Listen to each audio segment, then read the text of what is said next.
Welcome to the show, ladies and gents. If you're just now coming in, welcome.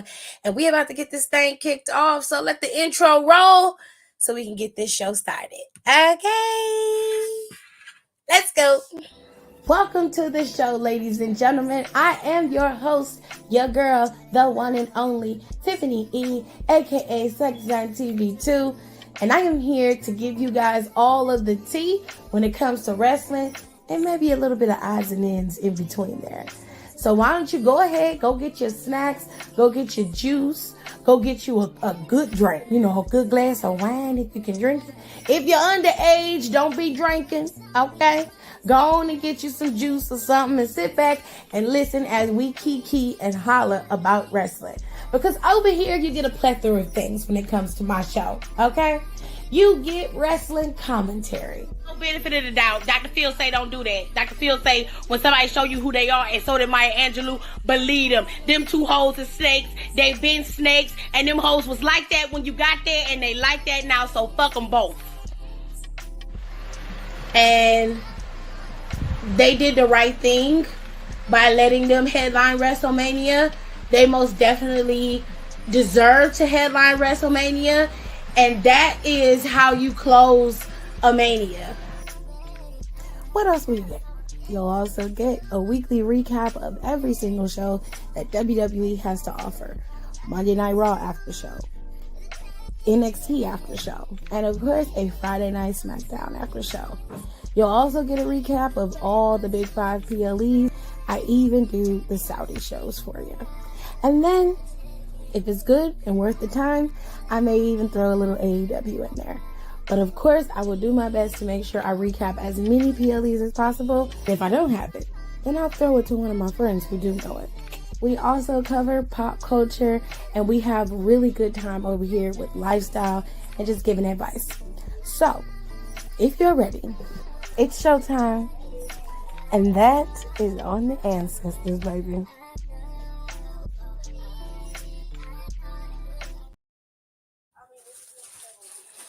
Come on now, you black. You know what the hell she meant. God damn. Well, everybody call him the best in the world, child. They decided to let him be the one to close out the show. And him said that he home, y'all. He said that he haven't felt like himself in a real long time. Him said that he missed being there. He said even when he didn't want to be who he is, y'all wouldn't let him stop being who he is. It sounds very familiar, don't you think? It sounds very much like what Bray Wyatt said when he came back in his speech. Although his was a little bit more emotional, and you felt that when Bray Wyatt said it, you could feel it in CM Punk's response as well. But Bray Wyatt said something similar as well. He said, even when I didn't want to be myself, y'all wouldn't let me go. Even when I didn't want to stay, y'all wouldn't let me go. It seems like the sentiments are exactly the same on CM Punk's side. But welcome to the show, ladies and gentlemen. I hope you guys enjoyed Monday Night Raw, because I certainly did. Even if CM Punk hadn't to close the show and they ended that show with Randy Orton beating the hell out of Dominic Mysterio, life would have been great. Okay? I loved it. I thought it was absolutely sensational. Okay? It was great. I loved it. It was amazing, ladies and gentlemen. All right. Y'all know how we roll around here, okay? It's top commenter of the daytime. Okay, we have to make sure that I acknowledge my peoples, and I keep my citizens happy. Okay, sir. I actually went live at 11:03, not at 11:01. So Kayla was numero uno. She was the number one person in here, and then we had Pierre, Brandy, Kenny Ken, and then Hiram. Okay, so shout out to all of y'all for being my top commenters of the day. And if you want to be the top commenter of the day, all you have to do is come in here. Okay, be on time, because when I go live, all you have to do is just come on in. Okay, it's not that hard. And if you don't mind, ladies and gentlemen,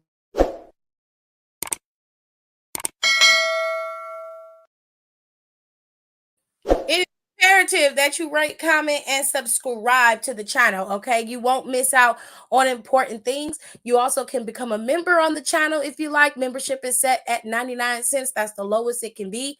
You'll be a citizen of the United States of Tiffany. Okay, you will have top comment priority, and you will get discounts on merch. That discount is permanent for all members of the channel. Okay, if you want to have a higher membership, you will get a higher discount, and you'll get more stuff, exclusive lives. You'll get exclusive content videos, because I got some stuff planned for next year that I'm only going to post for my members. So if you want to be a member, go over to my YouTube page and join the membership. Okay. With all that being said, let me say hi to my peoples. Okay. How y'all doing? Hey, how y'all doing? Kitty said, like the motherfucking video. Meow. And I agree. My sentiments exactly. Okay. My sentiments exactly. She said, Dom in the back looking for the nearest chiropractor, as he should. Okay. She done got fancy with the end. I'm trying, Kitty. I'm trying to come up. Hey, Tirza. I'm trying to come up, bro. I'm trying. Hold on. Listen. Raw was a very good show. Triple H booked this show perfectly. He didn't blow us up with CM Punk from the beginning. He made you wait. He was very, very strategic about where certain people were placed. Each of the top superstars on Raw were placed at the top of the hour of each show, if you noticed. Randy Orton got the first part of the first hour. Then moving into the hour of 9 o'clock is when we saw Seth freaking Rollins. And then moving into 10 is where we got to see Randy again. And matter of fact, it was actually 9 when we saw Cody, 10 when we saw Seth freaking Rollins. So he spaced each one of these guys out to give them time. But we also see where things are headed with certain people. Randy has made it very clear that there is a list that has to be conquered, and the bloodline is on that list. Randy Orton is the one who opened up the show, which thank God, because I don't think people would have stuck around for them to see the final closing moments of the show if Randy was the one closing out the show. And Randy deserved to be the one to open up the show. He got a resounding reception. Everybody was there. They truly enjoyed watching him, and they were giving him all the feels. When he came down there, he signed a little boy's doll for him, and then Cody turned around at his time and signed the paper for that same little boy. That little boy was putting in work today. He was getting all his shit signed, okay? And I don't blame him. Get everything you can get out of him, baby. Get all of it. Okay, he got the hug CM Punk. That little baby got his stuff signed. All right. Seth gave him a little dap up. Everybody was out there just living their best life. But let's take this show piece by piece, ladies and gentlemen, okay? Now, what they did was they put the big stuff in between. They sandwiched it in between the stuff that was minor, which I enjoyed because it forced you to kind of pay attention, because if you didn't, you were going to miss some things. So Randy came out and cut a promo about how he missed being home on Monday Night Raw and just being back in the E period. He also talked about coming back and getting a phone call from Cody and how it was effortless for him to come back for Cody. But he also said he understood that Jey Uso was on the squad, and he understood that every member of the bloodline was going to get theirs, and he was going to make sure of it, that they were going to get theirs, because he said they put him on the shelf for a year and a half, and that can't go unnoticed. He said, while I can forgive, I'll never forget. And on that note, I got a list to make. I know who I'm going after, and they are next. And if you're a part of the bloodline, then you know that I'm coming for you. He made that very clear. And then, for whatever reason, Rhea Ripley's ass came out there and was talking a lot of shit. Now, what she was saying was highly irrelevant to Randy, in my opinion. But essentially, what she said was, you sided with the wrong team. I'm glad you back, and I'm glad you back to being yourself or whatever, but things have changed around here. You're not the one in charge. The bloodline is the one in charge. The bloodline went down, and Judgment Day has been running the roost. If you notice, we got all the gold. And I was like, you don't. There's about 4 belts that you're missing. Dominic Mysterio got a belt that ain't even on his brand because he wasn't going to be able to go after Gunther. And he damn sure wasn't going to go after his father again. So, of course, he went to the developmental brand and stole a belt out of there and been holding it hostage ever since. Never mind the fact that because neither Damian nor Finn could beat Seth freaking Rollins, they went for the lesser of two evils, which was the tag team championships. Okay. It didn't matter what they did, they were not able to get in best and get past Seth freaking Rollins. And even when he tried to cash in, he still couldn't handle that and do that right. So, girl, all the shit you was talking was for naught. You're the only one who still has a championship. And quite frankly, if we're being fair, nobody was caring about you in your championship title match or reign. And that says a lot. So you might want to be focusing on your own shit instead of being worried about Judgment Day and the men in Judgment Day. As a man, they should be handling their own shit. You constantly have to hold their hand and babysitting them through and making back alley deals like some type of helicopter mom is on some weirdo shit. And it makes me wonder why you are the only one who can make shit move and get shit done in this group, and why the rest of them can't hold their own and do what's necessary to get them where they need to be. But I digress. Randy came back with it and said, girl, whatever the fuck you talking about, I don't give a damn. She was like, bitch, you forget. He said things might have changed around here. And don't worry, I've been sitting at home watching. I see what's been happening around here. You right, Judgment Day has been running around like a chicken with their head cut off for a long fucking time. But one thing that has never changed and never will change is, bitch, you can't tell me what the fuck to do. Ain't nobody been able to tell me what to do. And I'm not finna start letting your bum ass tell me what the fuck to do. So Rhea got all in her feelings. It was like, Randy, I tried to tell you, I tried to give you an out, but you know what? You didn't want to listen. So now you have made an enemy out of the Judgment Day. And I was like, girl, what the fuck that mean? And then she sent her broke down pinto of a member, JD McDonough, whose neck is all kind of mangled and fucked up, along with the other weakest member of Judgment Day in Dominic Mysterio, to go after a 300 pounds, 200 plus pounds, 6 foot man. They are literally combined half of his weight. What were they gonna do? They barely was able to get him down. When they finally got his ass down, they couldn't hold him down. Dom ended up getting his ass whooped, and JD McDonough got an RKO again. Fucking around with you. And then Randy said, wait a minute, Rhea. Well, first he said Daddy was home. That part he did say. She was not happy. I was like, oh, girl, he said he your daddy. You might want to call Buddy. Let me stop. This shit get real thick, real quick. Anyway, he did say Daddy was home. And she was like, girl, I guess you would be my daddy. But daddy. Oh, shit. I'm sorry. It's just been a good day. Anyways.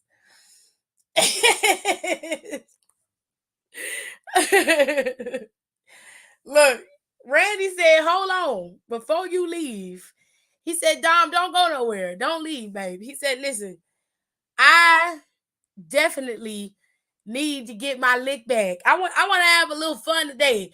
So I'm going to have a match with you tonight. I'm going to go back there and talk to Adam, and we're going to talk about it, and we're going to have this match. And of course, Adam made the match because you know how he is. It's official, okay? So the match was made, and the game is on, all right? Randall was living his best highlight. That's the bottle I was looking for. That bottle right there. Where it come from? What's wrong with you? No. You okay? Mm-hmm. You finna get in the shower? Yeah. All right. So that was his highlight for the night. Randy was definitely in heaven. He missed being there. He missed being at home, child. He just seemed like he was finally Like he was finally happy. You know what I'm saying? And I couldn't have been happier for him. Hello, young boy Jay. How are you? Not the kids are the best, babe. Good news and bad news. Good news, I tested negative for COVID. Bad news, I'm still recovering from strep throat. But I'm not giving up from getting better. You'll be fine, Kayla. Randy said you ain't stopping a bitch ass thing, period. Not poor JD nothing. He shouldn't even agree to go out there. Why would you send the person who had their neck tore up in one of the greatest RKOs of all time? Why would you send him out there to then go out there and take him down? When you got Jade, you got Damian Priest back there, and you got Finn, who barely got any damage to them last on Saturday. They didn't have no damage. They wasn't in that match getting fucked up like that. So what the hell?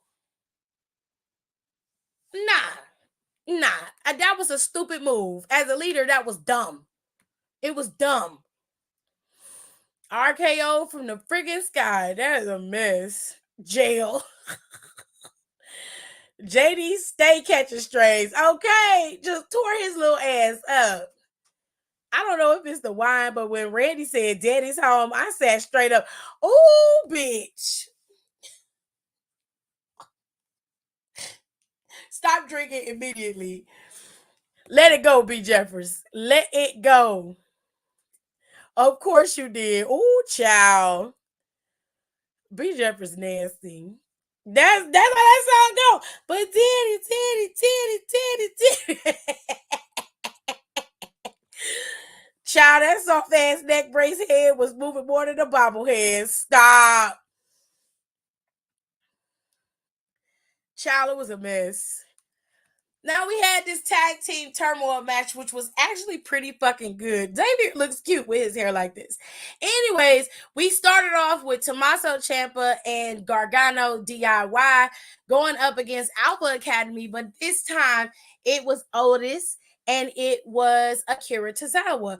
And they actually did pretty damn good.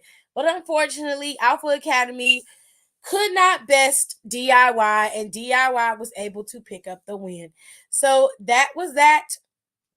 And they moved on to the next team, which was Indu Sheer. We hadn't seen Indu Sheer in quite some time. And Indu Sheer came out swinging as much as they could, and they were dominant in that match. It was just they didn't have the ring psychology that their counterparts did, and they were able to get beaten on a roll up, and that was it. So then we moved into the next set, which was New Day. New Day went up against Tommaso and Gargano, and they also ended up losing going up against them. So they have since gone through 3 tag teams with Indu Sheer, Alpha Academy, and New Day, and it was time for them to face off against a fresh Creed Brothers. The Creed Brothers bested DIY. There was nothing that they really could do against DIY. I mean, what DIY could do against the Creed Brothers. The Creed Brothers are just that damn good. If you have never seen the Creed Brothers compete, and this is your first time watching them, you truly have missed a treat. I always recommend that you watch NXT. NXT has that budding talent. It really, really is good, and you are missing out on what they are before they get to the main roster. Please watch NXT. Please, I am begging you to watch NXT because it is worth the watch, okay? But Creed Brothers ended up going up against the final team, which is Imperium. And while Imperium tried to steal one, they ultimately failed to the Creed Brothers as well. So right now, the Creed Brothers are the #1 contenders for those undisputed tag team championships that Judgment Day have been hoarding on their shoulders. And just like a cracked egg, eventually they will succumb to the dangers of losing. Okay, they are going to die. We all know this. They are going to be cooked, fried, and served. Okay, it's going to happen. There's nothing that they can do about it. Okay, empires fall. There are no exceptions, loves. All right, so moving on. Let's see what y'all had to say about that. Let me see. Let me see. Let me see. Let me see. Okay. BJ said, listen, and when Drew's skirt fell off, bitch. Bitch.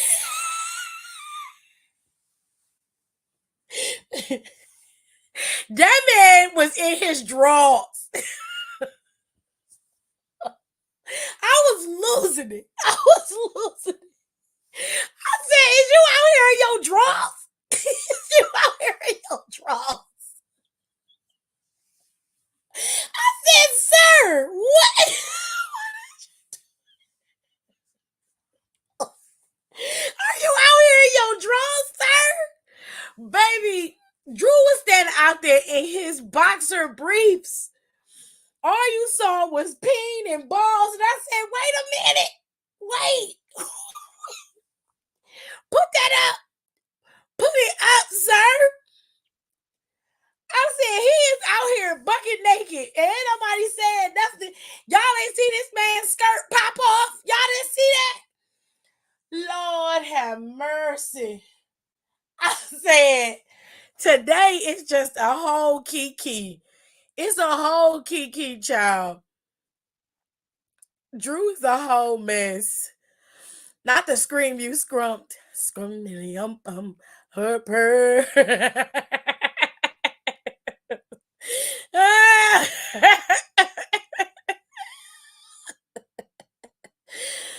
I was actually hoping DIY won, but I'm not mad the Creed Brothers won. At some point, you got to move forward into new directions, and the Creed Brothers are just the boys to bring that division up to par. They need them, and they need to use them. He definitely is not human. He said, I was like, ooh, get your ass together. Get it together. Nah, son, there is no reason you beat the man that hard and you lose your kilt. Just go ahead and walk to the back because you can't come back from that, bitch. That's worse than ripping your pants. Drew is he's just a mess, child. He's just all in his feelings. Child, his skirt was on the second one. Was on 1 second and off the next so quick. I didn't understand how it came off. I didn't understand that. I was so confused. I said, why is this baby's pants? Where did the pants go? Where is the kilt? What happened to it? Who did this? It just popped off. I said, what?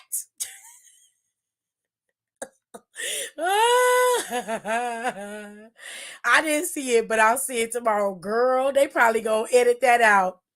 If it's on Hulu's, they gonna edit it out. They gonna edit it out. It looked like he was gonna try and put it back on, but said, fucking child, for what? For what? The segment had to go on, honey. I definitely saw it. My eyes popped wide open in a motherfucker, bitch. Oh shit, I just realized that Drew was in his underwear and I was like, yes, take it off. Oh my God. Oh my God. And Tiff reaction ain't making no better. Who, me? What I do? I didn't do nothing. You know, I was doing my normal 1, 2 Diddy. My normal 1, 2, 3. You know, I was just chilling, living my best life. Living my best life. I was living my best life. It was giving SpongeBob when he ripped his pants. It was not. You going too fucking far. No, it was not. I bet he'll wear his wrestling trunks under there now. That's what I thought he had on under there. I didn't know he was coming out there and his kilt and his damn underwear was on underneath it. Boy, you should have had on your wrestling trunks under there. Why would you come out there in your drawers in that kilt? That don't make no sense. Traditionally, they're not supposed to wear anything underneath, but not on television. Well, of course, they be nice and breezy when they at home, but he ain't at home. He on national TV. Shit. He should have had on his wrestling trunks under there. Be smart, Drew. At least you would have looked okay with the wrestling trunks and the jacket, but you had on boots and socks and shit. Just, you was real comfortable. I bet your ass ain't gonna be that comfortable no more. I bet you that. Leave me alone and let me be great, Nika, because I'm sick, girl. Now that's daddy. Ew. No. We will not use those terms in our house. Absolutely not. Not high cream. Drew was giving next top underwear model. Child, a mess. Hopefully, Shin can find a way to rip Cody's pants off. Tip will sit straight up too. Boy, fuck you.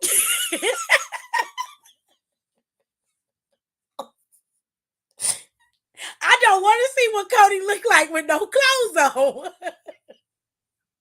I genuinely don't. That man is married.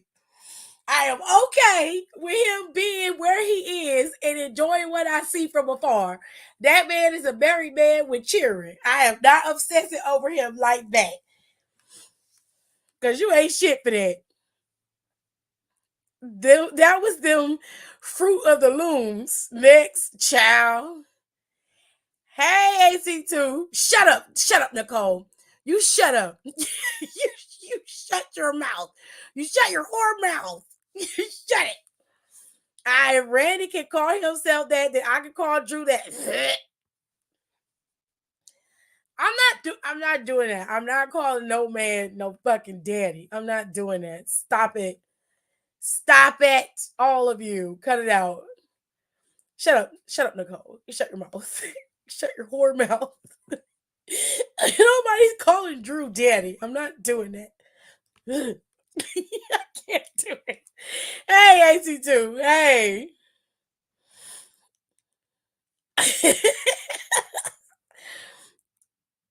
Nicole knows she ain't shit. That put an image in my head. Ew. Ew. I don't want to talk about this anymore. Please stop. Please. Please. Now, Randy is daddy. I am not saying that either. I refuse. Listen, people asking if Randy wife can fight. Listen tonight, Randy. Listen. Randy wife will fight. Randy's wife was a fan of Randy before they even got together. And if I recall, she met him at like a meet and greet or something, and he fell in love with her as soon as he saw her. And she was already in love with him, so it was marriage at first sight. That woman know how to keep him where he at, and you better not fuck with her. And Randy, do you see how big Randy Orton is? I don't think y'all understand how big that man is. I don't think y'all really understand the size of this man. Y'all really don't. Like, he is not normal. Like that, nothing about the way he look is normal. I need y'all to understand that. Like, that's that's not even me trying to be funny. That's dead ass. Like, this man is huge. Hold on, let me see if I can find the picture. This ain't even the picture with everything on it. Like, he dead ass is one of the biggest. He's at his largest I've ever seen him. And I've been watching Randy Orton since he debuted. I've never seen him this big before in my life. Never.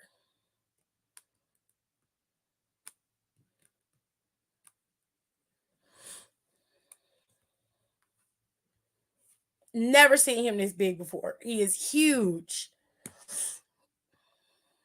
How Tamar did it? Nope, I'm not singing it no more because y'all tripping. Kim can probably fight. She definitely can. I don't. She be a damn fool if she don't know how to fight. But Randy ain't gonna let her. Randy be whooping ass. I think Randy be whooping ass. I don't blame her because woo, he is freaking huge. He is monstrous. He has 8 abs on either side. That is insane. She was front row at a house show and he had someone pull her so he could meet her. Told you. That man is a brother. I like him, so I'm gonna respect her marriage. Period. Hey, if that could to Randy and his wife, it gives me hope for me and my man. Well, you keep hope alive because don't nobody want him but you and Cora.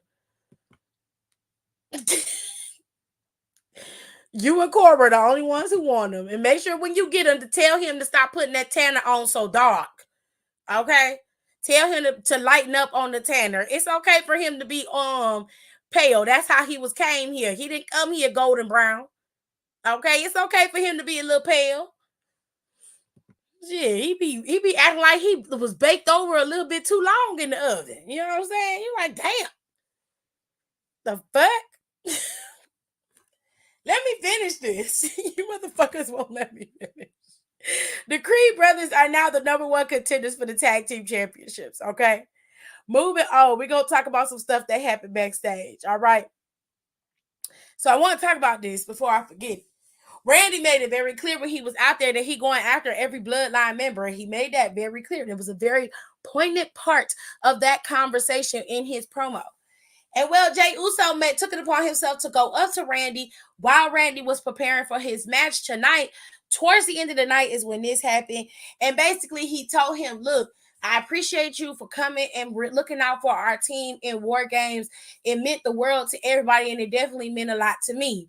But he said, I want to talk about the elephant in the room. He said, I heard what you said out there, and I just want to let you know that, look, I don't have no beef with you. I never did. I know that what I did was wrong, but he said, I have changed.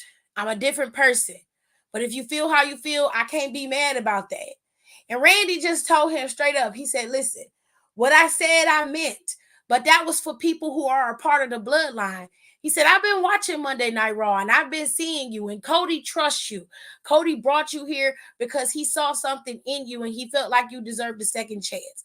If Cody says you cool and he trusts you, and given what I have seen, then I understand and I can forgive you and move on. He said, you're not in the bloodline right now. My goal is to go after people in the bloodline only.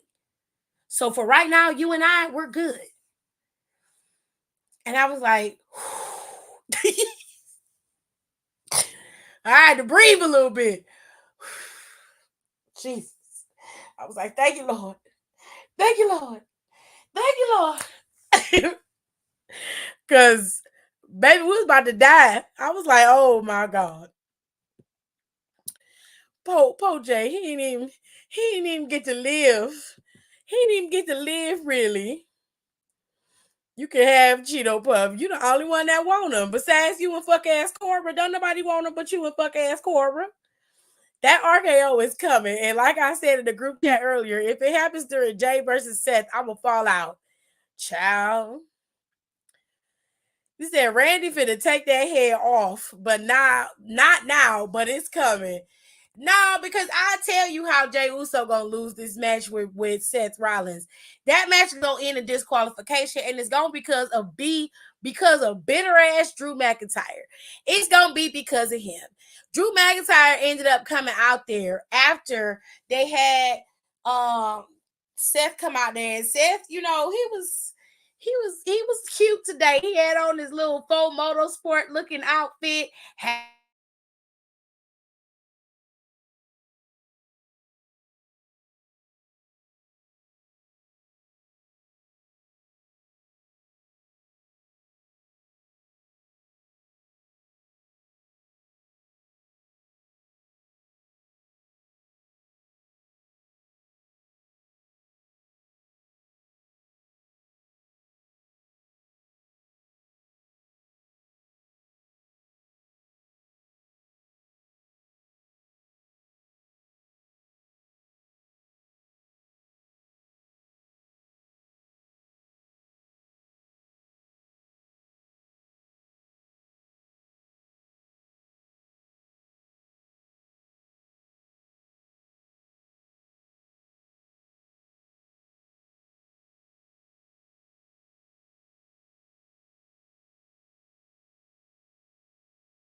sound cut out because I'm not here.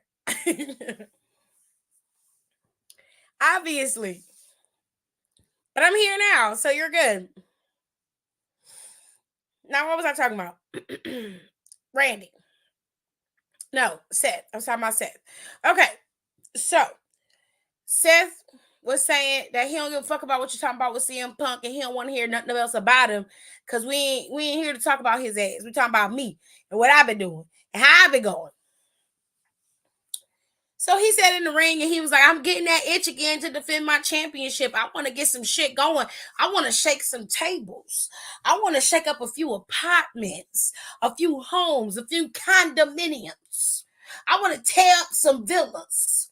You understand? And that's when Drew's music hit. And I said to myself, and myself said, what the fuck is this? I was like, why are you here? He beat your ass. Move on. Find another victim, okay? Find something else to do. You know, and well, Drew came out there with his long diatribe talking about he want to shake his hand, and he said, do you remember what you told me? And Seth told him, I sure do. I told you that when you lose to me, it was going to be for on your own reconnaissance. It was going to be your fault, and it would be nobody to blame but yourself. And at the end of the day, you will feel better about the situation. And Drew agreed. He said Drew was right. You were 100% right. And that's why I'm out here, because I am in a better place. I do feel better about the situation. And I'm putting Jey Uso behind me and I'm moving forward, which was a lie. A double lie. A double backstabbing ass lie. Okay? He claimed he was putting it behind him and he was moving forward because he had bigger and better things on the horizon. And he said his focus, he's refocusing, and his focus is getting that World Heavyweight Championship away from Seth. And Seth just looked at him, had a little mischievous grin. And I thought at first he was going to tell him, bitch, you at the back of the line. But that's not what he did. He was being Mr. Nice Guy, which I don't understand, but, go off, sis. Essentially, what he said was, listen, you're right. You do deserve a second chance at the title. Because he was talking about how he had gave him mercy and he had sympathies for him because he got a daughter in the back that was back there, his wife back there, and he just felt bad, so he eased up on him.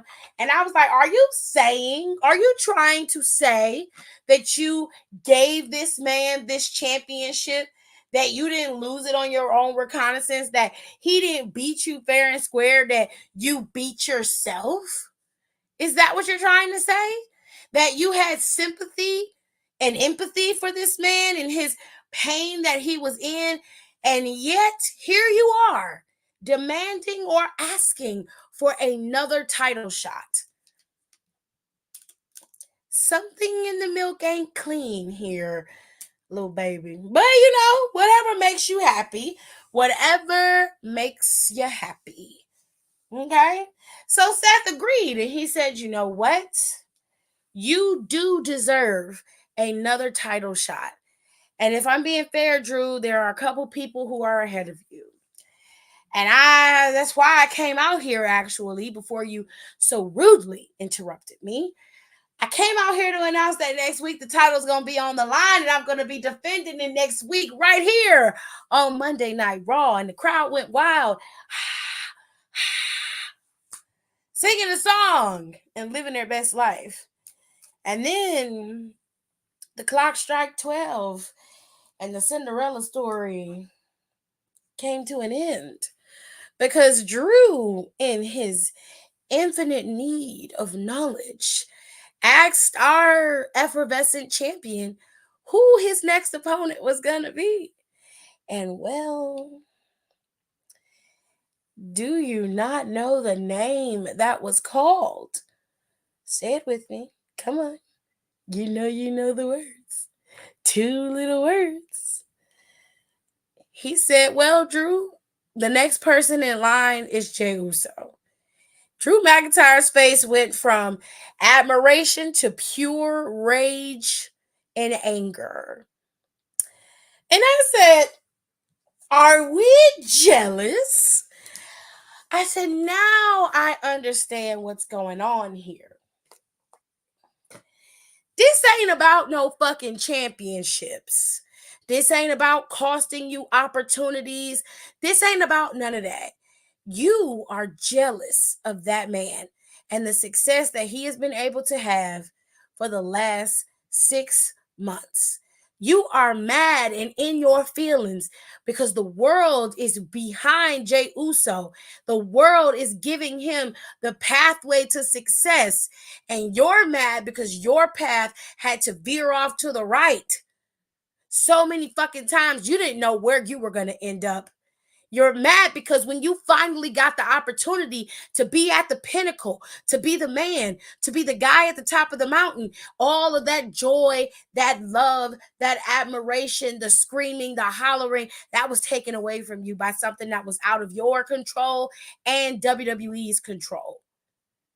You're mad because when you got ready to try to reclaim that shit again, it was snatched away from you. Not only by Jey Uso, but by Jimmy, but by Solo, and by Roman. And yet your sole focus is completely on Jey Uso.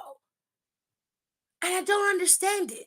If it was really that serious for you, why don't you just do like what Randy Orton is doing and go after the bloodline as a whole? But no, we can't do that. Never said that. No. Because Jey Uso is my problem. He cost you your championship, right? Well, so did Solo. Solo was on the card at Crown Jewel. Did you try to cost him his match with John Cena? No. You minded your business after your loss and you left. Did you interfere in the match with Roman and LA Knight? No. You minded your business. You did not even attempt to try to get your lick back with any of these men. Did you try to take out Jimmy for helping Roman? No. You minded your business. But yet Jey Uso seems to be your sole and only focus, which leads me to believe that it has nothing to do with titles and it's all about jealousy. You don't like the fact that the fans are cheering Jey Uso. You don't like the fact that you don't have what Jey Uso has, the power of the crowd, the love and the admiration of the WWE universe, something you have been praying for, clamoring for, begging for your entire career. And when you finally got the opportunity to get it, it was ripped away from you. So instead of you focusing on getting what you want, you are hyper fixating on him because he has what you want.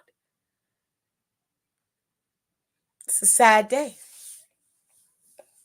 It's a sad day when you are so in your thoughts and in your head that you ruin your own opportunities and chances at greatness. You've done this to yourself. And Sami Zayn was right, 100% right.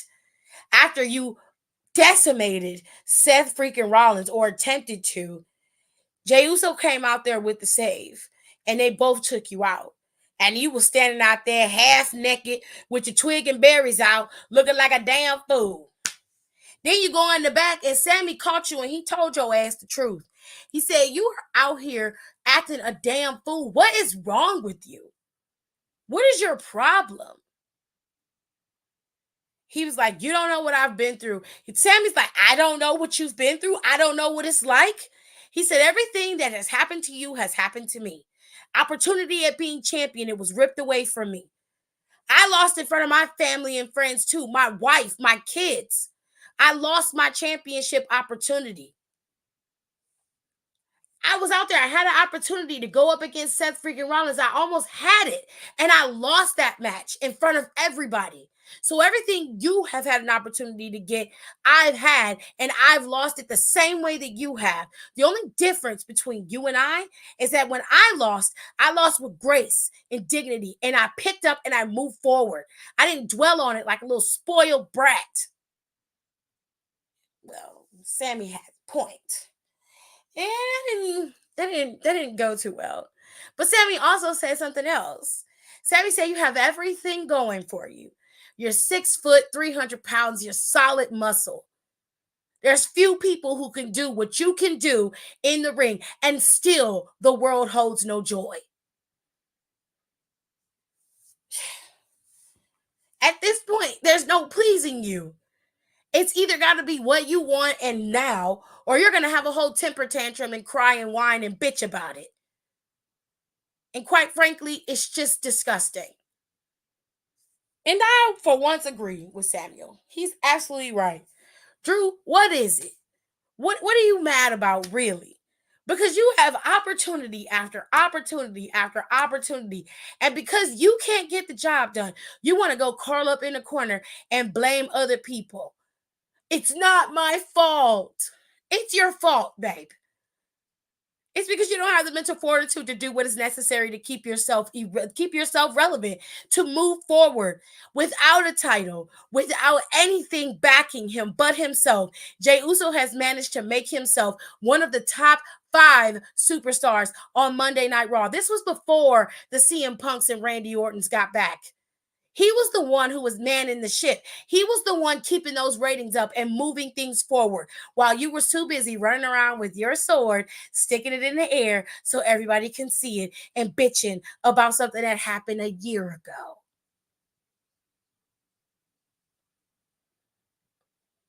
Seth lost too. Seth lost to Roman because he cheated. Just about every man that's at the top of the mountain right now that has been or was going to be champion at some point has lost to Roman Reigns due to the bloodline. Cody being one of them. And one of the more fresh and recent losses to the bloodline happened through Cody. But despite what was going on with Cody and his personal feelings, he put that aside and he made a sacrifice for somebody he thought deserved the opportunity to succeed, and that was for Jey Uso. While here you are with all the opportunities in the world, and you still weren't able to capitalize. You still weren't able to make something out of nothing. Still blaming the world instead of blaming yourself. Sad. Now, instead of listening to what Sami Zayn said, Mr. Baldwin Drew decided to instead take that shit to a next level. He said, you know what? I might take what you said into consideration. You are right. I have a lot of opportunities I've squandered. But you know what? I'm going to go to Adam Pearce and I'm going to make that match for next week. But it's not going to be against Seth. It's going to be against you. Fine. Let's fucking go. So next week, it's going to be Sami Zayn versus Drew McIntyre. Drew McIntyre is slowly devolving into his Scottish psychopath character. He is coming. Not yet, but he's coming. He's bubbling to the surface. He has reared his ugly head. It's only a matter of time before the full transformation comes. Anywhoosies. The women had matches today. Chelsea Green went up again, and Chelsea Green and Piper Niven went up against Natalya and Tegan Nox. It was an okay match between the girls. It wasn't a bad match. They did all right. This happened closer towards the end. Okay, Chelsea with the render. Come through, Chelsea. Look at her. Serving face, honey. Yes. We love. Look at that mug. Look at it. Killing the girls. Anyways, Chelsea had on my favorite color today. My favorite color is green, and Chelsea looked absolutely stunning in it. She looked gorgeous. I loved her gear. I hate that Krylin skirt, but because it was green, I gave her a free pass today. Okay. Anyways, Chelsea and Piper defended their titles against Tegan and Natalya, and unfortunately, Tegan and Natalya were not able to best the tag team champions. They had a little bit more rapport and a little bit more time, and they was able to use that rapport against the girls, and they ended up beating Tegan and Natalya. There were a few times where Tegan and Natalya looked like they were about to lose this match, but unfortunately, they could not get the job done.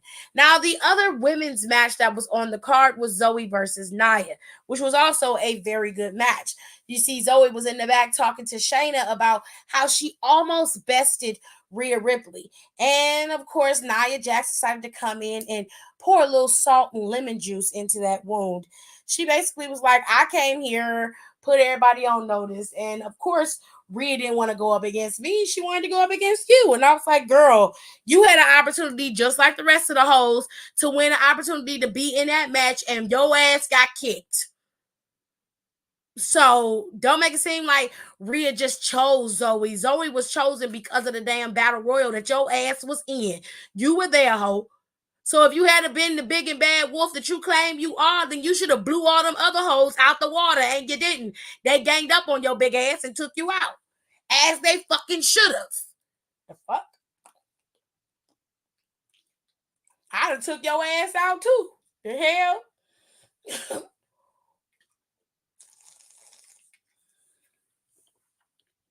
I'm trying to drink more water, y'all, and my daddy done gave me a circle bottle. And I've been drinking this water like it's running out of style, child. Anyways, so we had that match, and Zoe ended up succumbing to the Annihilator, as they call it now. They don't call it the Bonsai Splash or whatever Yokozuna called it. I apologize for not knowing the name, but they call it the Annihilator when Nia does it off that second rope rather than calling it the Bonsai Splash. Okay? Or whatever it's called. I apologize. Any whoosies. So let's talk about what else happened on the show. Okay. So Cody Rhodes came out there and cut a long-winded promo, child. That promo was long. That promo was long, baby. And I don't even remember exactly what he was talking about, but he did thank Randy Orton for coming through for War Games. He thanked his partners in Jey Uso, Sami Zayn, and Seth freaking Rollins. He said, but it's time for him to move on and finish telling these other stories. He said the story of CM Punk being there, he basically just ran that off to welcome back. And then he said that Adam Pearce gave him the go-ahead to make this announcement today. And instead of him announcing he was going to SmackDown, his punk ass announced that he's going into the Royal Rumble. Let me tell you something, Kratos. Let me tell you one blessed thing. If your bald-headed ass gives this man the Royal Rumble for the second time in a row, I'm going to bust your ass. Because you do not have to do that. There is an elimination chamber. Make him win it in elimination chamber. Okay? Stop fucking playing with me. Stop playing with me. We're tired. Okay? Do not put this man in the Rumble so he can win it. There's at least 4 other people that I could think of that could win the Rumble and actually do something with it. Okay? LA Knight and Gunther being at the top of my list right now. Okay? For the men. Okay, throw Randy Orton in the 3rd, all right, and put Sami Zayn at the 4th, okay? Those are your 4 men that need to last in the Rumble and possibly win the Rumble at this current time.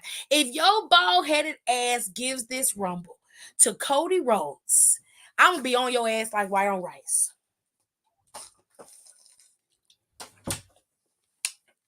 I'm going to be on it. You understand me? I'm going to be on your ass. Because that's not how we do it. Baby, I don't think you should take that. Because you didn't get up the last time. I did. I just actually went back to sleep. Gerard, it's not like you are going to be home for the next couple of days. It makes you superiorly groggy. Okay. Gerard, please. I'm serious. You look like you about to fall asleep looking at me right now. You don't need that. Dude. Antoine, you need to trust what I'm telling you. As soon as you hit this bed, you are going to sleep. Okay. You don't need that. I'm not taking that to go to sleep. I'm taking that so I can knock this cold out. Take that. That ain't going to put you to sleep. Look at you. You knocked my lip oil on the floor. With your stank ass attitude. Don't you look at me like that.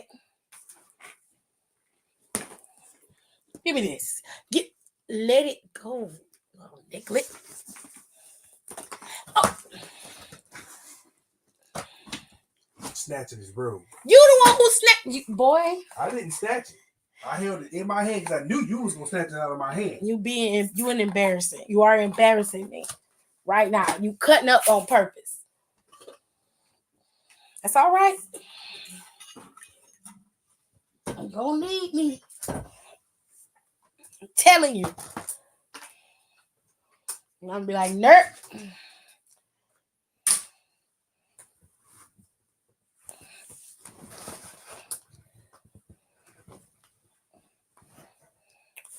Put that in the cabinet. That hair grease. I don't need that.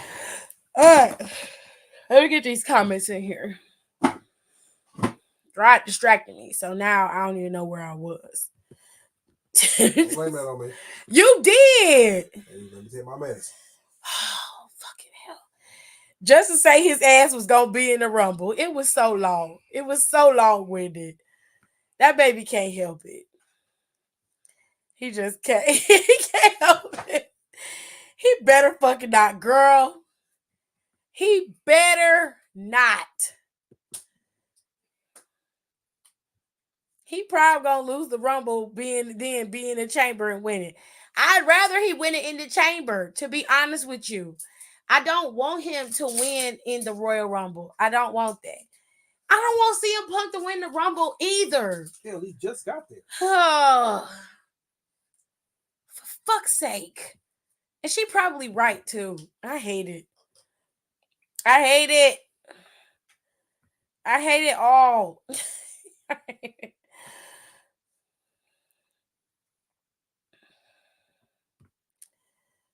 I hate it. I don't see Gunther dropping that title till Mania now and then winning the World Championship in Berlin. Unless CM Punk got the title by then.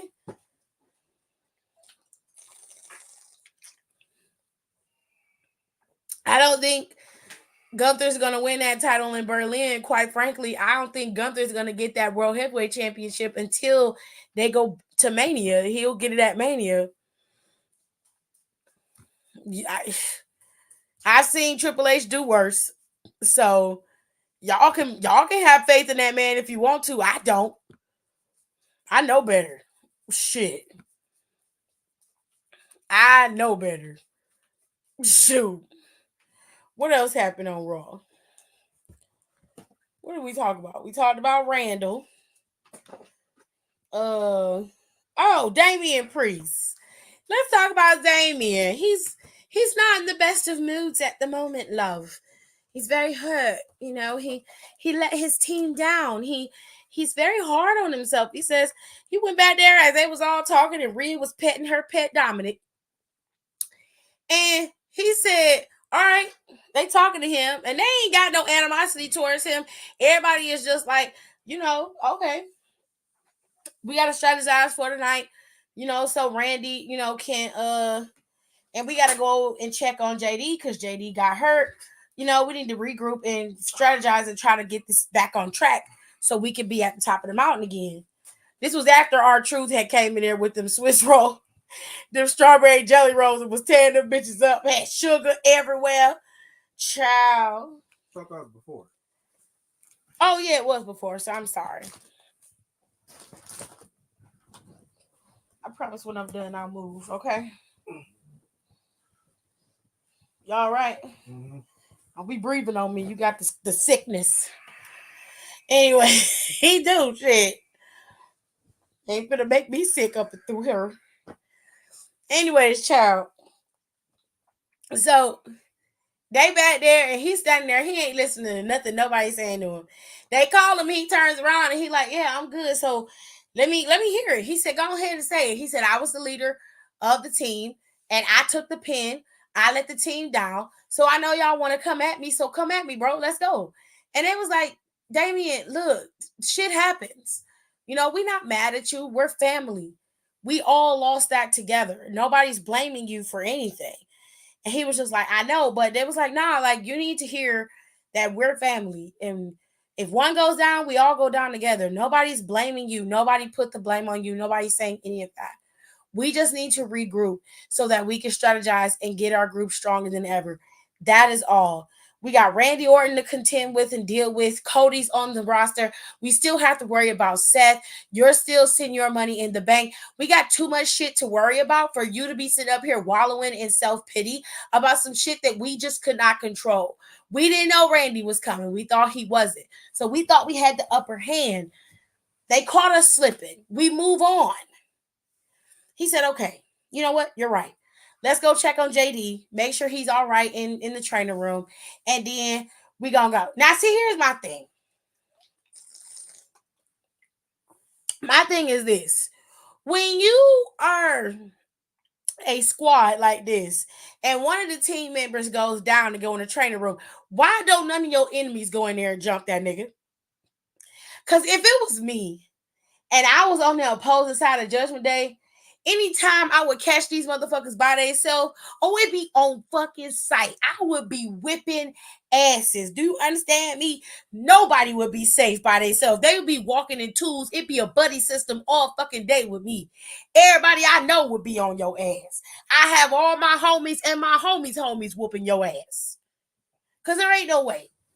There ain't no way JD McDonough was prime real estate in the trainer's room by himself and nobody was tagging that ass. Nobody.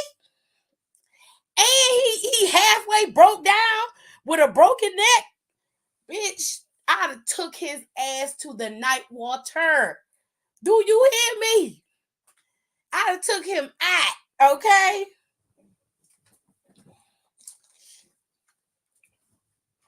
What's wrong? I need to disinfect the lights with they over yonder. Hold on, y'all. Let me get this man child. His disinfectant.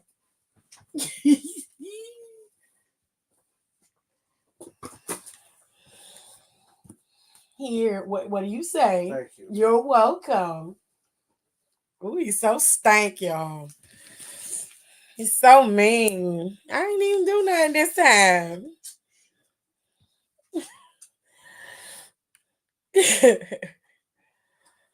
Because it seems like Seth is going to avoid Punk until he can't anymore. Fair. We're going to get to what CM Punk said today, child. Feel Punk will get the title and Gunther will take it from Punk. I don't know. His punk ass mad he couldn't cash in that briefcase. Fuck him and that briefcase. R-Truth a mess, very much so. But I love R-Truth because they always use him as a comic relief, and it's so good. It's so funny. Me too, because he deserved to be there. I'm glad he's healthy and ready to go. And he just he's a breath of fresh air to have around. Excuse me. So all of that happened today. JD and Finn were not in competition today. They did not compete at all. But again, like I said, their number one contenders are the Creed brothers. So they're going to have an uphill battle at maintaining those titles against the Creed brothers. Now, Randy won his match against Dominic Mysterio. Randy went out there and did what Randy does, okay? He was out there scoop slamming and RKOing folk, and he was living his best life, okay? And then the music hit, Cult of Personality came on, and everybody started losing their shit. CM Punk came out there, and not everybody is a CM Punk fan, as we can see. But he came out there to a resounding love from most of the WWE universe. And like I said in the beginning of the show, he's told everybody that he said that a lot of things. He said, I feel like I'm myself, and I'm going to say something in these 2 words that I never thought I would utter. But he said, it might sound corny and it might sound a little, not like something he would say, but he means it from the bottom of his heart. He said, I've changed, were the first 2 words that he said. And then he said, I'm home. Okay.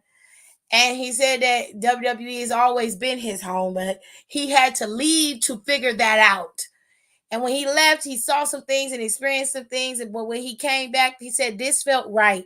He said, I came back because all of you demanded it and all of you wanted it. And he said, you've made your voices heard. You're all powerful. And he said that even when I didn't want to be myself, you wouldn't let me not be myself. And like I said earlier, that sounds very, very familiar because Bray Wyatt said something to that effect when he returned to WWE. It was an emotional night for CM Punk, and he looked like he truly meant the words that he said. But towards the end of this promo, the CM Punk that we all know and have come to love and hate has reared his head because he made it very clear that he's well aware of the power that he commands and the things that he is capable of doing that nobody in WWE has been able to do. And he said a lot of people have been using the moniker that they're the best in the world. That was a direct shot at Seth freaking Rollins. I want you to know that. And he said, you can't be the best in the world until you can do what I can do.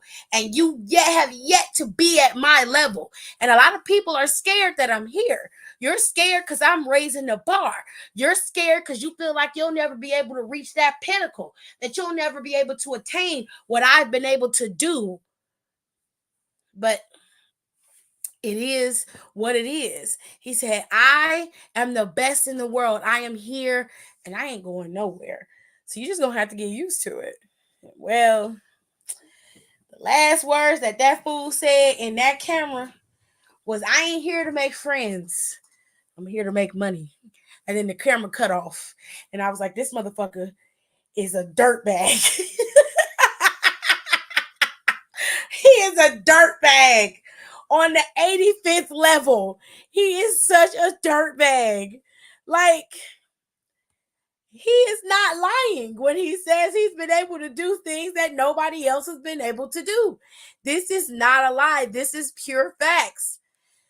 The problem is CM Punk is the type of guy where when you start to blow his head up and it fills with all that hot air, he get to feeling himself real hard. So I hope that he stays humble. I hope that everything works out in the end and that structure and that level of hierarchy in the WWE is what keeps him in line. And I feel like he needs that in order to not go over the deep end and be too weird. He can make demands and do whatever he wants, but at the end of the day, WWE is the one who makes the decisions to honor it. And even then, TKO has to approve it. So there's a lot of things that are going to come into play for CM Punk and his tenure in WWE. Do I think he's going to be there long at the top of the mountain? No, because I truly believe that CM Punk is beholden to the next generation. He sees the potential of the people who are in the WWE now and the guys who could possibly move into spaces that he is in. And I think he wanted to desperately be a part of that. He thought that he can get that in AEW, but AEW just doesn't have what is necessary to be able to do that. WWE has the facility, the money, the time, and the effort to structure talent to become the next megastars in movies, TV, and film. People like The Rock, people like John Cena, and various other superstars like Becky Lynch when she leaves, Seth Rollins, they're all going to be working in TV and film when their days in wrestling are done. And this is how you build megastars. This is how you move forward. The only way to do that is you have to be a part of the machine. And the only way to make changes is to do it from within the inside. So now that Triple H is at the helm, things are going to be a lot different in the WWE. Okay? A lot different. Cody Rhodes is another person that probably will end up being in TV and film after his career is done as well. So that's it, y'all. That is Monday Night Raw. This version of the song sounds weird. Yeah, Nicole, I don't really like it. That's when he started to drop some bars. I'm like, yes, Messy Queen, this is what I wanted to see. He was being petty than a motherfucker. Real shit, bring the petty on, child. Him and Cody are both just such full of shit. Top tier Cardis, girl. They're messy. I really hope this works out for him. I do too. No, you giving him too much credit. He does not want to elevate anybody. Contrary to popular belief on AT2, I genuinely believe that he does. I believe that he does. He's not an idiot. He knows that he cannot work and wrestle for the rest of his life. He's not going to be like Ric Flair. When his time really comes, he's going to sit down and then he's going to transition into the back and work his way, his magic on superstars in the back. He's going to pick the guys. Oh, look at Donnie. He's going to pick the guys and the girls that most people wouldn't pick, mainly because he knows that they wouldn't pick him. He's going to be what Paul Heyman is for the talent now, for the next generation coming. So I'm like, you have to look beyond the persona of CM Punk and recognize where Phil is coming from. Because what we saw today were two separate people. We saw Phil in the beginning, and then we saw CM Punk towards the end. He was like, okay, that's enough sappy shit. Now it's time to get to the real. Now it's time to get to the part that people want to see. They want to see CM Punk. He gave y'all Phil and CM Punk at the same time. So before you start to judge, trust what I'm saying. I don't believe fully that man is just there just to make money. Of course, he's there to make money. And I'm sure WWE and TKO paid him a nice pretty penny to bring his old ass back in there. Okay? But at the end of the day, he also knows that he cannot do this forever and that he's not going to be at the top. He's going to do everything in his power to maintain himself in that company, and then he's going to start working from within. After he gets done with the run that he has, he might last maybe 2-3 years tops. And then CM Punk might retire. They might give him his ring. You know what I'm saying? I think he's going to get his ring, period. But he's going to get his ring, and then he's going to transition into the back, and he's going to be one of those guys like Paul Heyman, helping that talent, nurturing talent, and seeing talent in guys that maybe the talents and the recruits probably didn't get to see. And he's going to push that forward. And you'll see. You've got to trust me. You've got to trust me, love. He said, watch your mouth, sir. Hi, Donnie. He's a mess. Tia Nicole said he's messy and mess, but he does actually care about the next gen. I'll give that man that. I am telling you what it is. Oh, he's going to be a good producer. I agree. If that's what he wants to do. He was trying to build up relationships with Ricky Starks, Jade, and Will Hobbs. Smart, if you ask me.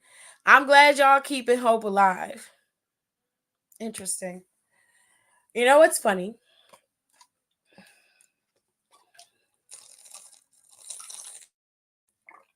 Is that even in a man who has his faults, there's always some good in people.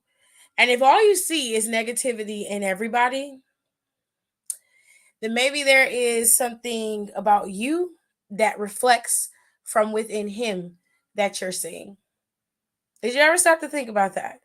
I mean, genuinely, I don't hate CM Punk. I never did. I've always thought that he was self-destructive. And I've been proven right about that time and time again. I think that he ruins his own opportunities. But what we are seeing right now is what he said. He says he's changed. So you have to trust what you're seeing. He isn't going to give you stars right away. But you have to give him time to prove that what he's saying is true. You can't write him off right away because he hasn't done anything to me or you or anybody else. But again, there are traits in him that a lot of people recognize within themselves. And when that mirror is being held up, they get a little antsy. They get a little antsy. They get a little mad. They get in their feelings. And it's like, ooh, are we upset?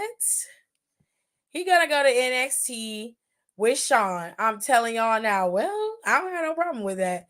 So if you remember the video that I tagged you in on Twitter with the guy screaming, "I'm gonna get you out of here, out of there," I feel he's gonna be the one to help bring certain stars over. It's not hope. It's what he was actually doing in AEW before he left. Very good. Thank you, Nicole.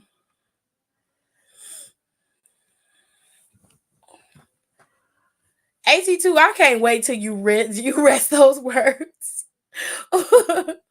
He was doing more than a lot of other folks. That's the EVPs and were there at the beginning. I 100% have to agree. I'm so confused. When did everyone become a CM Punk fan?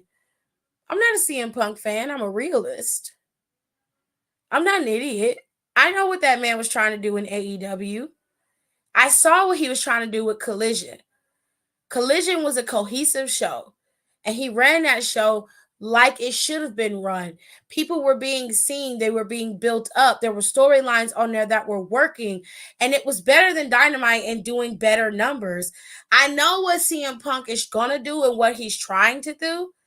And then at the same time, I can still not hate this man. I don't hate CM Punk. I can care less about what he wants to do in WWE, but I'm talking about it because pertinent conversation. The reality of the situation is whether we want him here or not, he's there. There's no use in being a stick in the mud and crying and complaining about it. For what? I didn't do it when he was in AEW. He came and I said, okay, good for him. I hope it works out for him. I didn't complain. I only talked about him when the situation called for it. That was the only time I talked about the man. Didn't really matter to me that he was there or not. I didn't care for CM Punk then. And I want to see what he's going to do, but I don't really care for the man that much now. But I can still not like how Phil operates and give him respect where respect is due. You can say what you want to about him, but he says he is a needle mover. He is a shaker. He is going to shake that table every single time, no matter where he goes or what he does. He is a part of the conversation, if not the conversation. That's it. That doesn't make me a CM Punk fan or an ass kisser. That just makes me somebody who recognizes the truth. I can tell you straight up that you messy as fuck on your YouTube channel, and a lot of the shit that you go through on your YouTube channel, you cause. And I can still be your friend and say I love you at the same time. Two things can be right at the same time, my G. They just can. It is what it is, coexisting. It's not becoming a fan. It's having an actual nuanced opinion. Who's everyone you speak of? But didn't he get into a scuffle in August? Y'all acting like it was 10 years ago. Ain't nobody acting like it was 10 years ago. When you understand the real conversation behind that scuffle, then you know why it happened. Jack Perry is the one who was the aggressor in that situation. However, the story gets flipped when you have a history of fighting and a history of being an aggressor in a situation. So everybody just assumed that it was CM Punk who started it. Because they almost got into it and Tony Khan ended up getting pushed because of it, they ended up in CM Punk because this was his second offense, and Jack Perry got put on suspension. If CM Punk was the only aggressor in that situation and was the absolute problem, then Jack Perry wouldn't have got suspended.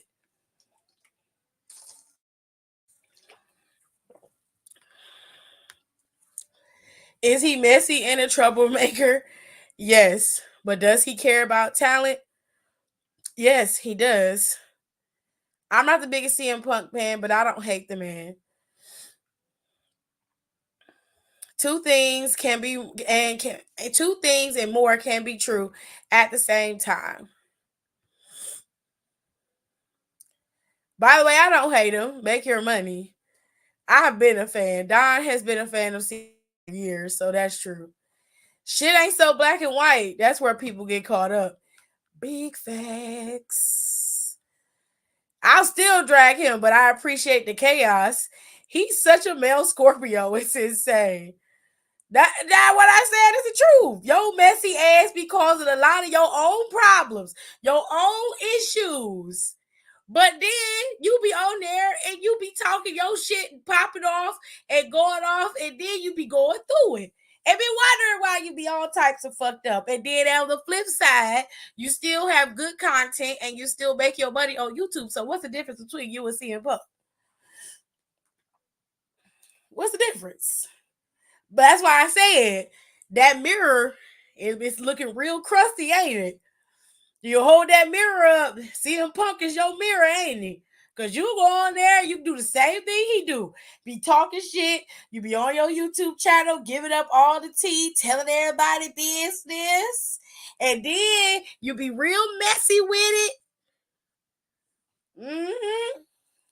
Mm-hmm. Mm-hmm. That mirror is real crusty, ain't it? Uh-huh. You don't like it when somebody put that mirror up to, do you? Uh-huh. I'm trying to tell you.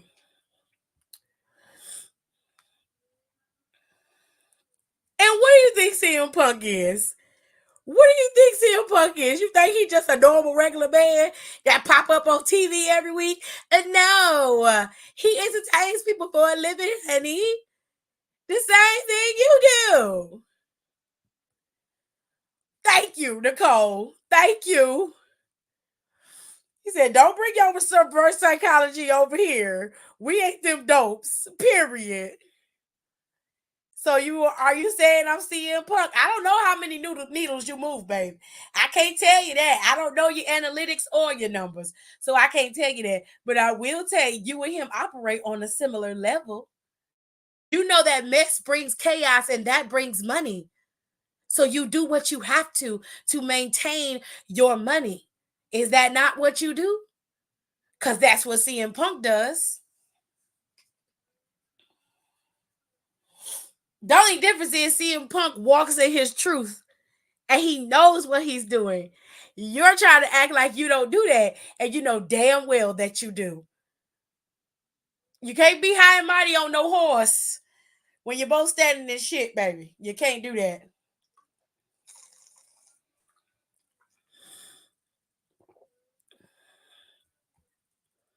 But I'm an entertainer. I'm doing a job. Babes, what the fuck do you think CM Punk is doing? Sir?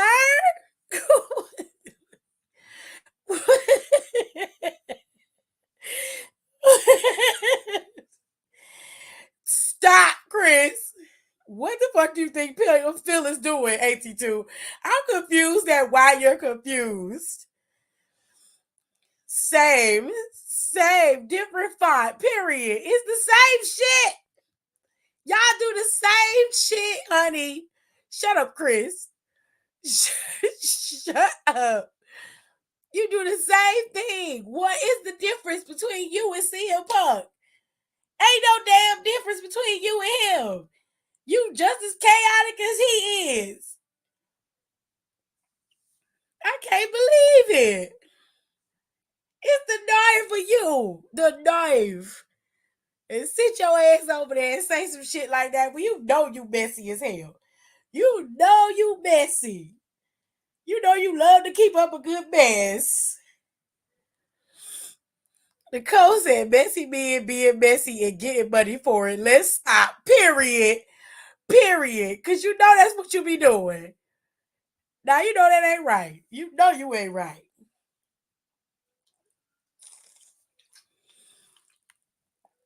Child.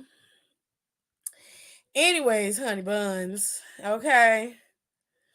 CM Punk is out here living his best life, child. Okay. The world is definitely happy that he is in AEW, is out of AEW and in WWE. I'm not necessarily mad about it, but I want to see what he's going to do. I want to see how they're going to play this out. I want to see how this is going to be structured. I'm very, very curious about this. I'm very curious. He said, I'm reformed. Nigga, please. You just had... I know your black ass ain't lying like this. I know you ain't lying like this. Now, hold on. Because I done seen about 5 damn YouTube thumbnails of you sitting up there with your damn sunglasses on and your lips pursed out talking cash shit. Now, hold on. Let me go look.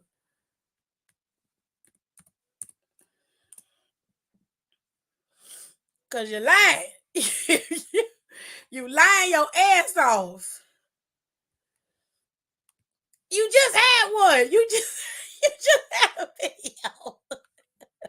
Let me show you. I'm gonna show you the video. You lying motherfucker. Your black ass just did a video the other day saying the YouTubers is a line to take you down. And you trying to tell me that you not being messy? This ain't you? Huh? This ain't you, sir? Is this not you? This is you. Reformed where? Where, babe? Where have you reformed? Child. This was just 3 days. Just 3 weeks ago. It was just 3 weeks ago. Punk did look good. He did. I'm glad he looked healthy. I would have loved to see the turkey jaw on JR calling that Ivar Bronson Reed match a slobber knocker. Child, them two behemoths. Wolf Pussy was out there, got herself thrown out the match. Because we can talk about all the beef and feuds you have gotten yourself into. Okay. Who am I fighting? Child, pick a person. Throw a rock. I don't know. You know you lying when Tim raises her voice. This was 3 weeks ago. You just streamed it 3 weeks ago. Being a Wendy Williams mess, you know you full of shit. Sirs and dams. Like you just had a whole new phone number. Now I ain't tell that business. That ain't my business to tell. I really haven't been fighting in the last few weeks. At least in the last few weeks. That was like a month ago, and that was a reflection video. Really? So you wasn't doing this for clicks and views, AT2? This wasn't about the clicks and the views, because judging by the title and by the thumbnail, this is about the clicks and the views. This is about you garnering clicks and views. Look at the view count. 4,300K plus views you had on this video alone. And this was a live. This was not a produced video. This was a live. Okay? Now, you know I love you, but I'm going to tell you the truth. Let me blow my nose right quick. Hold on, child.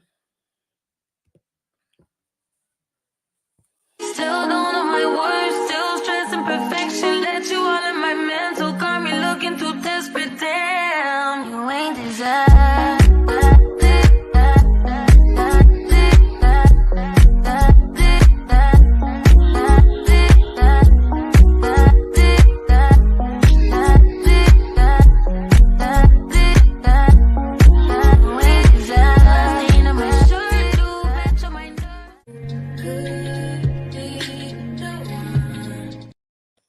Okay. I had to blow my nose, child.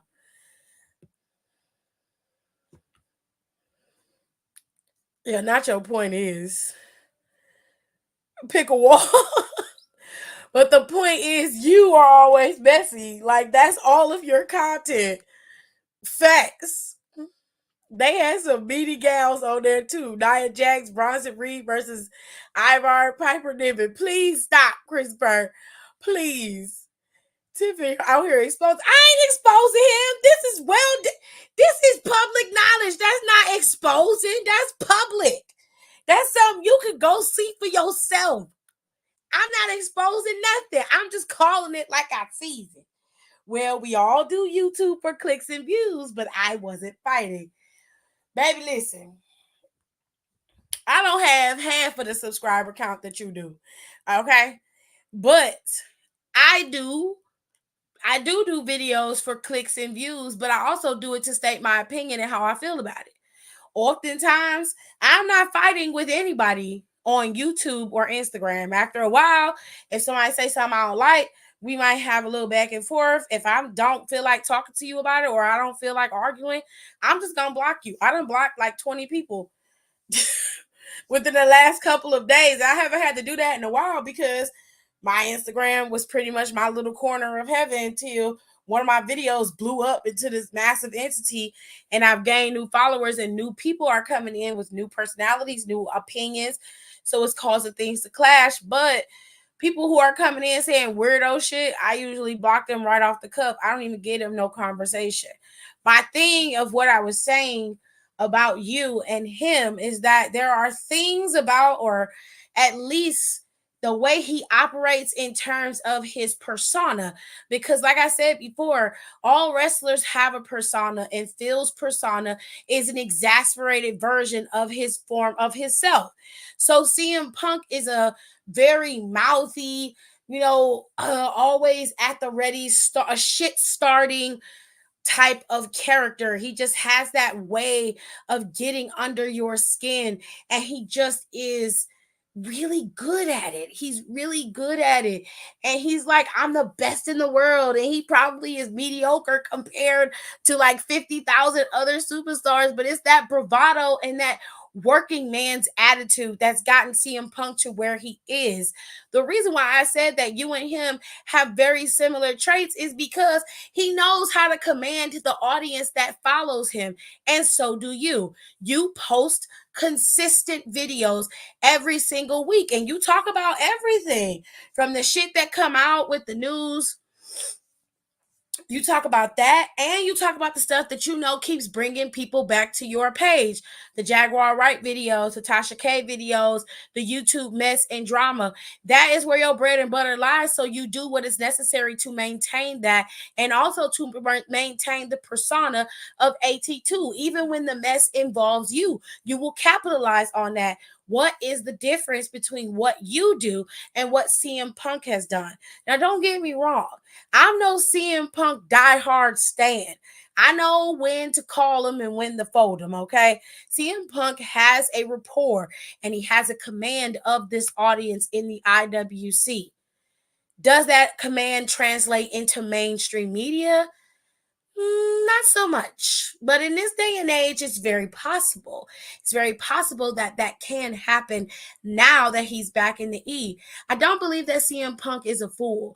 I believe that he fully understands the power that WWE commands and where WWE can take him. AEW wasn't going. So he used that to put himself back in a place where he could actually capitalize and move forward. And then maybe his acting career will take off the way he actually wanted it to. Everybody gets used. So the reason why I say you two are correlating with each other is because you fully understand what you're doing, where you're going, and how things are moving. Even if it means you have to start a little mess or stir up a little drama to keep things going, you will do that. The same thing is what CM Punk is doing. What is the difference? What's the difference? There's a version of Patrick Star singing this, and my lungs hurt from laughing. Please, Christopher. Right? It's not even fighting, it's having messy content. Chris is funny. My brother is an idiot. He is such an idiot. Chris, is it the Keisha Cole song? Nah, it's the SZA one. Christopher, are you high? I'm not gonna let you in my life no more if you're gonna be cutting up. I'm gonna put you in timeout. Cause he just be cut up for no reason. I think I ran AT2 away. He knows I love him. I love him, but I still support his channel. I still watch some of his content. Sometimes I can't watch it because it be doing too much. My brother's stupid. I really don't know what be going on. It always be the Jaguar Wright content that I happen to come across, and I don't really understand what that be about. But be that as it may, listen, Tomorrow is NXT, ladies and gentlemen. Some of y'all don't watch NXT. So for those of you who don't watch NXT, thank you so much for coming. I appreciate y'all coming over here with me and chopping it up with me as I yell and scream at my computer, recapping Monday Night Raw for y'all. And please do me a favor. If you're going to stay and listen to me go over NXT for a little bit, because I'm going to be off of here in a minute, please make sure that you...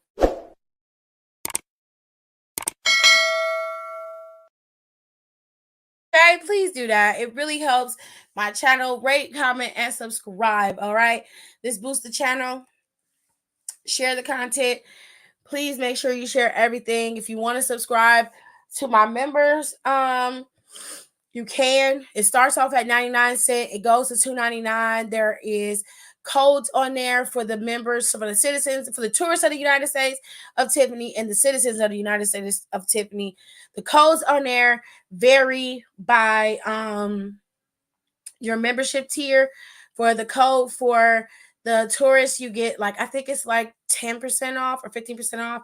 For the code for the citizens, it's a 30% off, and that code is forever. It never goes out. So as long as you're a member, you can use that code.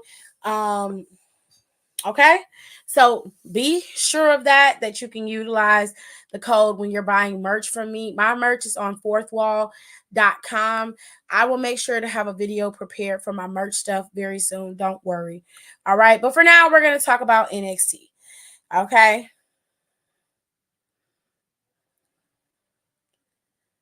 Oh my God. My brother is so fucking stupid. Yes, I mean, he'll be all right. Oh, Tip, I just remembered that family member who called Oscar a llama dead. Not a llama. Was that me? I don't know. I hope not.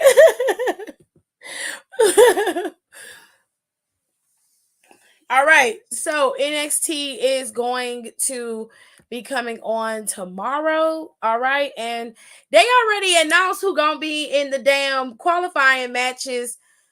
They made that announcement today, and they did it so haphazardly. It was so stupid. I was like, who told y'all to do this? I thought King was announcing his stuff tomorrow. He the last one, and y'all done told everybody and shit. I was like, God damn. But they got it set up so that Kaylani is going up against Kiana James, and Brian Breaker is going up against Eddie Thorpe. They done already announced the shit. I was like, damn, I thought that we was gonna learn King's picks the night of. They told everybody business. I was like, God damn. Also, the tag team titles are on the line. Tony and Stacks are going to be defending them against Humberto and Angel Garza. Okay. And fuck ass Kiana gonna be going up against Kaylani Jordan to get into the Iron Survivor Challenge match. Okay. And then of course we know that Wesley has to go up against 3 former NXT North American champions. He has to go up against Gargano, Reed, and Grimes. He has to beat them in order for him to face Dirty Dom at NXT Deadline. And I think that he's definitely going to do that. Also, there's a few other things that we need to discuss when it comes to NXT, because I think a lot of people are skipping over it and they're not paying attention. Okay. So pay attention, ladies and gentlemen, because it's important. We know who attacked Trick Williams, and it was not our favorite champ or former champ, Carmelo Hayes. It was Lexis King. Lexis King attacked Trick Williams, and then because Trick and Mello were on the outs, everybody assumed it was Trick. Plus, Trick was being so evasive and weird that everybody just assumed it was him. Meanwhile, the whole time, it was Lexis King. And then Lexis was driving the wedge even further between the two homeboys and did everything in his power to get them to split up and fight each other. And then on top of that, this past Tuesday, he cost Carmelo Hayes an opportunity at being in the Iron Survivor Challenge. So now Carmelo has his sights set on Lexis King, which is right where Lexis King wants it. He wants him to be the center of attention. He likes to be the talk of the town. And so he has centralized himself in the midst of Trick and, of course, Carmelo Hayes. But I know where this is heading and I can see where it's going. And Carmelo has to be very careful with dealing with somebody like Lexis because he is a thinking wrestler. He's not somebody who's just going to go into something head first. He's going to think his way through, and there are all types of ways to do things. And he's going to have a strategy going into this. So if I was Carmelo, I would just let Lexis King make the moves, and then he plays off of Lexis King. Okay. He said, that sounds like some shit I say. It does, but I don't know what you're talking about, and I'm not going to even entertain it. So like I said, tomorrow for NXT, you've got a tag team championship match. The family is going up against Humberto and Garza. And then you have probably our main event. Johnny Gargano, Bronson Reed, and Cameron Grimes are going to return to NXT to take on Wes Lee. And Wes Lee has to power through all three of these former champions in a fatal four-way to gain his opportunity to go up against Dominic Mysterio for the North American Championship at NXT Deadline. If he doesn't win this match, he will never be able to challenge for the North American Championship again. And then for the Iron Survivor qualifying matches, I believe this is the final. This shouldn't be the final. Wait, it is, because Deadline is next week. Ooh. This might be the final set of qualifying matches. They may have a last chance qualifying match because there's 2 slots left in each part. So they may have a last chance qualifying match next Tuesday, but next Saturday is NXT's Deadline. And it's also my birthday party. I didn't even think about it. Oh, my birthday party is the same day as NXT Deadline. Fuck. Fucking hell. I'm gonna be too busy chilling to even watch it. I'm gonna have to watch it in the playback and then go live about it on Sunday because I'm not gonna be able to do it. But anyways, Kiana, fuck ass Kiana, is going up against Kaylani Jordan, and then you have Braun Breaker is going up against Eddie Thorpe for the Iron Survivor Challenge. That is what's happening on the show. Okay. I will see you guys tomorrow after NXT is done. I hope you guys enjoyed this show today. Thank you so much for being here. I appreciate y'all. I love y'all. All right. And AC2, if you're still here, don't you be mad at me. I love you either way. Anyways, y'all make sure that you follow me on my socials. Everything is always scrolling at the bottom on the banner. If you want to support the channel in so many ways, you can. You can use Cash App to support the channel. You can become a member to support the channel. The super chat is there. You can support the channel that way as well. There are so many different ways to support the channel financially, but you can also support it just by sharing my content, liking, and subscribing. And also, please head on over to Down for the Counts podcast because I just put up our review and recap of Survivor Series, and we had everybody there today. Janae was there, and it was so much fun because I miss her being there. Janae is such a comic relief on the show, and she's really smart, and I love her being around. And I love when all 4 of us are together because we really do have a good camaraderie with each other, and it's just always good vibes, and I just love that. And I missed having us all there, and I love being with Nicole and Alexis on the podcast because they just bring different elements to the show, and they make it just so well-rounded, and it's so much fun to do. And I'm so glad that I chose to be a part of this because these are my homies, and I appreciate that. And that podcast is a labor of love. We've been doing it for 4 years, and I can't wait for the day when my homegirl is in that press room. Okay, I can't wait because I'll be like, that's my bitch right there. So y'all make sure you rate, comment, and subscribe to share my content, okay? And go over to Down for the Count and go check us out. You can listen to that episode. This episode is really long. It is 2 hours long, okay? It is raw, uncut, and unfiltered. and it is up and it's available. And I hope you guys enjoy it. Just let it play while y'all, cleaning up or doing your homework or something like that. And you'll be able to listen to everybody recap the show and us talk about Punk and everything. So I'll see you guys next time. Thank you so much for listening.